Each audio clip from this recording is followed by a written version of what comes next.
Some people are a little nervous about it, but most people think it feels really good, and even the ones who don't like it think the benefits far outweigh the adjustment pain itself. Let's see what else you got. Jenny, how long does a treatment usually take? It's really quick. The first couple of visits are the longest because I provide patients with a lot of information about what we're going to go through together, because it is a process that patients need to understand. The typical adjustment sessions last only a couple minutes.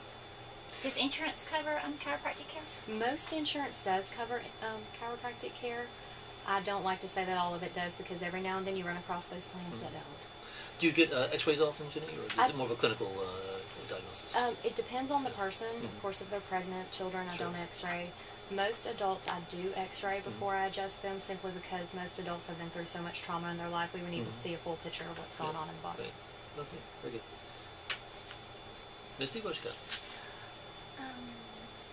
What are some other modalities that chiropractors use to help people with their problems? For me, chiropractic adjustments and nutrition are my two big things, but I also use cervical traction, which is a neck traction unit, to help restoring curvatures in the neck, because your neck is actually supposed to be curved, which most people think it's not, and think of the spine as being straight. But looking at the spine from the side, it should actually have a 45-degree curve in it, and that's very important for overall function. In addition to that, I have a massage therapist in my office. We also do breast thermography in our office for early detection of breast irregularities. And a lot of chiropractors use varying modalities. Those are the ones that I choose to use in my office. What is the safety profile of chiropractic medicine? Is there any potential for a downside? You know, chiropractic is extremely safe, and a lot of people, it has bad connotations with it to a lot of people. And what I normally tell my patients when they ask about that is, insurance agents are the best risk assessors in the world, and my malpractice is a little over $1,000 a year, and I think that speaks volumes for the safety of it. But you know, a lot of people aren't aware that 180,000 people die every year in our country from iatrogenic death, which is death from pharmaceutical prescriptions, medical error, that type of thing. And people don't think twice about taking a prescription drug or going into the knife, but lots of people are dying from that in our country. That's right. Does one treatment usually do the job, or are multiple treatments involved? Multiple treatments are involved typically for the kind of care that I provide, because we are restoring health. And anytime a patient comes into my office with multiple conditions, those conditions have been building over time, and you can't treat a process with an event, is what I tell people. And you have to treat a process with a process. So it really depends on the patient's goals. If they're really there to restore health, it's going to take more than one session. Jenny, let me ask you this.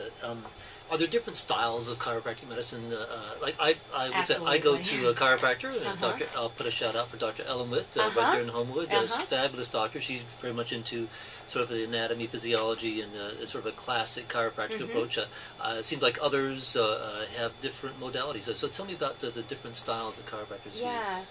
You know, there's so many different techniques for adjusting that I don't even know them all, but I am trained in multiple techniques, because there are people that aren't comfortable with the normal classic popping, and there are ways of adjusting without hearing that sound or feeling that are lighter force that can do the same thing. Ellen Witt is a great chiropractor. I know of Ellen myself, and she's fabulous. But I tell people, because I see patients a lot that have moved and are, been under a chiropractor's care for 20 years, and they're letting me know, and I go ahead and warn them that you will not find two chiropractors identical. So I'm a different person, so expect you'll probably have some differences with me, but we all adjust different.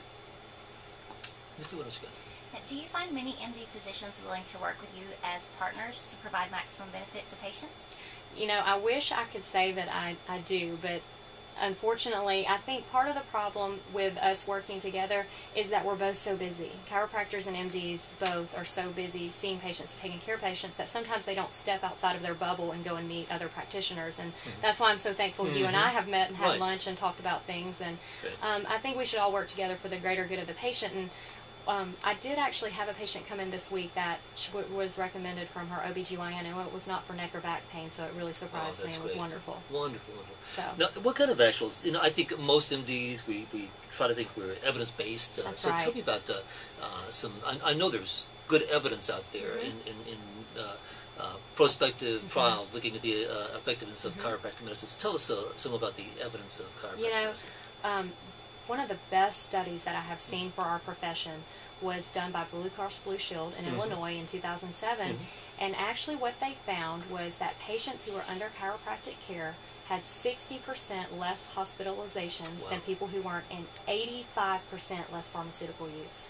Wow, that is amazing. It was fabulous. That was a great hurrah for our profession. I'm sure. It seems like the insurance companies should be all over exactly, chiropractors. Exactly. Right. And you know, a lot of doctors, medical doctors that I've talked with, always ask me about the research, and I understand the research piece because I was in the pharmaceutical industry. Right. And we don't have as much research as the medical profession, and I think it's probably obvious why. We're not backed by $1 billion pharmaceutical industry, and we're never going to be. So most of the research that is done, chiropractors have to donate the money to research foundations to do it out of their own pockets. Right. It seems like I've seen some trials looking at, for instance, on back-to-back pain, where you can go to an orthopedic surgeon, a family practice doctor, or a chiropractor, and the chiropractic care is going to have just as good an outcome as the much others. safer. Much safer, if not better.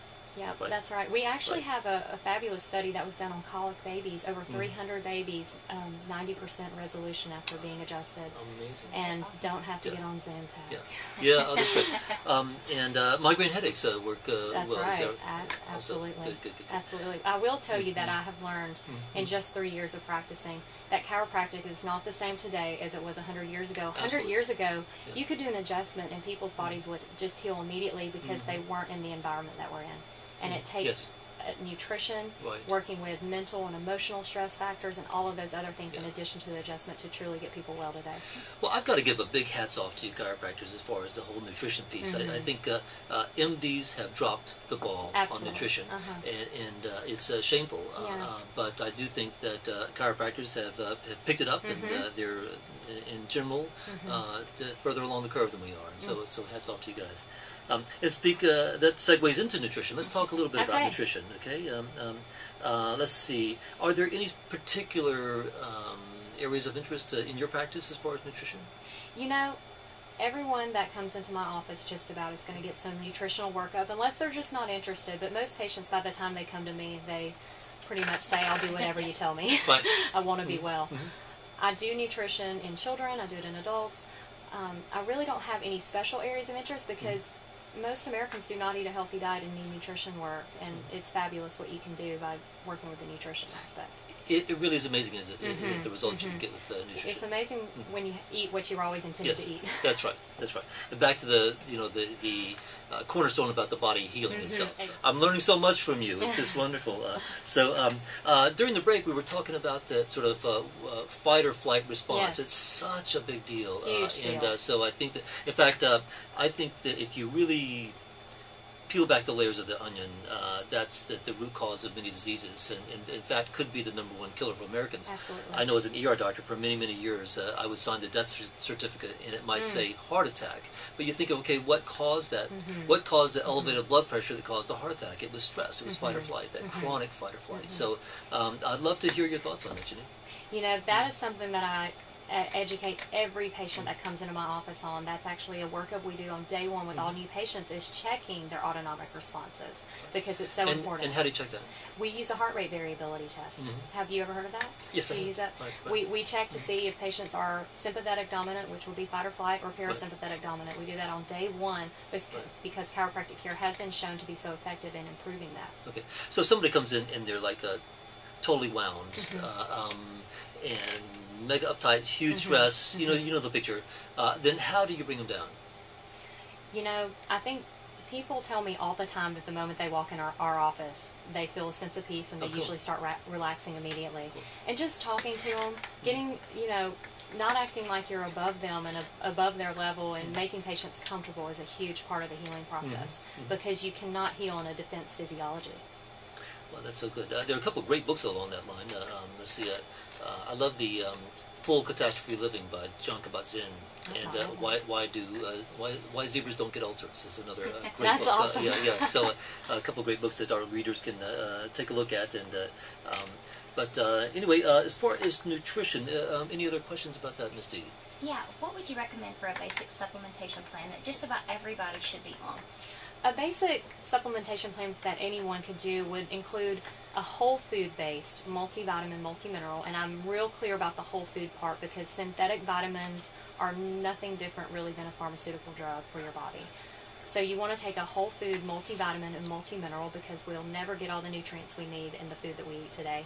And in addition to that, essential fatty acids, which would be your omega-3s. You can get those from fish oil, krill oil, flaxseed oil. Those are extremely important. What most people don't know is our low-fat diet era has destroyed our health because your brain is mostly made up of fat. So if you don't put those essential nutrients in your body, your brain is not going to function properly, and we already talked about that the brain controls everything. And in addition to that, I would also advise everyone to take a probiotic. It will help with digestion and overall immune function. So those are my big three that I like to see everybody on, and then depending on what's going on, we may also supplement additional organ systems. What do you think about adding a digestive enzyme? I actually do that. My probiotics that I sell are both. I sell it has the probiotic and the digestive enzymes in there. Any do you do any nutritional testing, or is that just clinical? What I do for nutrition, of course, is my consultation. I gain a lot of information from that just from my experience. I can usually tell right off what people are coming in needing. The other thing that I use is a survey, a system survey, and it's a 224 question survey that assesses all the body systems, and it's phenomenal software, and it prints out a huge report that explains to patients which organ systems are suffering the most in their body, which are the priority in working with, and we go from there. It gives them a great report and explains a lot of the physiological changes to them so that they truly understand what's going on. And what are some good resources in case any of our listeners want to learn more about chiropractic medicine or nutrition? What would some good books or resources, websites, etc. they could turn to? I have so many books in my office. We actually have a wellness library in my office that goodness. we allow all patients to take books home and read them. We put all of our books on the shelf for patients. My website has a lot of information, jgoodsonhealth.com. As far as nutrition, WestonAPrice.org is fabulous. They have gobs of research on that website. I also have a Facebook page that I put stuff up. And Well, now, I loan out books too, Jenny, but they never come back. so what's your trick? Do you take their driver's license, or how do you get them to come back? It's probably because I see them more often. Yeah, maybe. So they have to face me again. But yeah, they never ever come back, and it's so frustrating. I have one rock star patient that picks up a book every week and brings it back and has read it. That's great. Any other questions, Misty? So that software you were talking about earlier, is that how you tell what kind of diet a person should be on? No, the diet thing is really kind of simple. Most of us are carboholics. We're eating way too many carbs, which is furthering the fight or flight response in the body and furthering disease processes. People just need to reduce and eliminate their carbohydrates, make sure they eat good fat and lots of protein and vegetables. Do you have any favorite nutrition success stories, any patients you can think of that came in and had fabulous outcomes from nutrition? I actually have several, and the one that comes to mind, I don't know, is this a PG program? Yes. And we won't tell that one. But I do have one lady. We'll talk about that later. I have one lady that I'm just really proud of. She has been seeing me for a couple of years, and she came to me after she was put on medicine for bone density. And she made a choice before she came to see me that she didn't want to take that because she read all the side effects.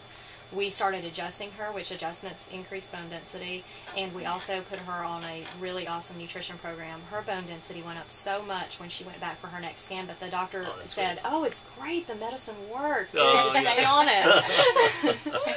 Oh, that's great. That's great. Well, all right. I think we're about to wrap it up here. I'd like to thank Dr. Goodson for being here with us today and learn so much from you, Dr. Goodson. Hope you can come back and join us again sometime. We have a lot to talk about.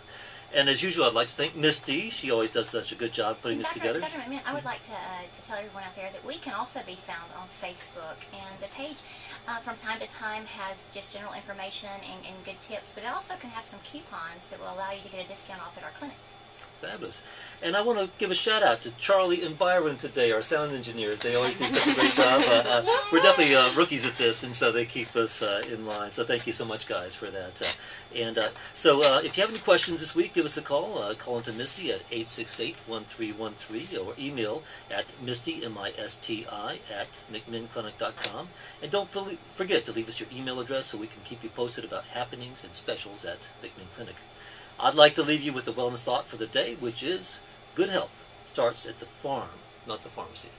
Awesome. Love that. Yes. That's my new one. Yeah, that's a good one. That's a good one. So I hope you join us again next week on The Wellness Connection with Dr. McMinn. Until next time, we are Dr. McMinn, Misty, and Dr. Goodson signing out. Take care and be well in mind, body, and spirit.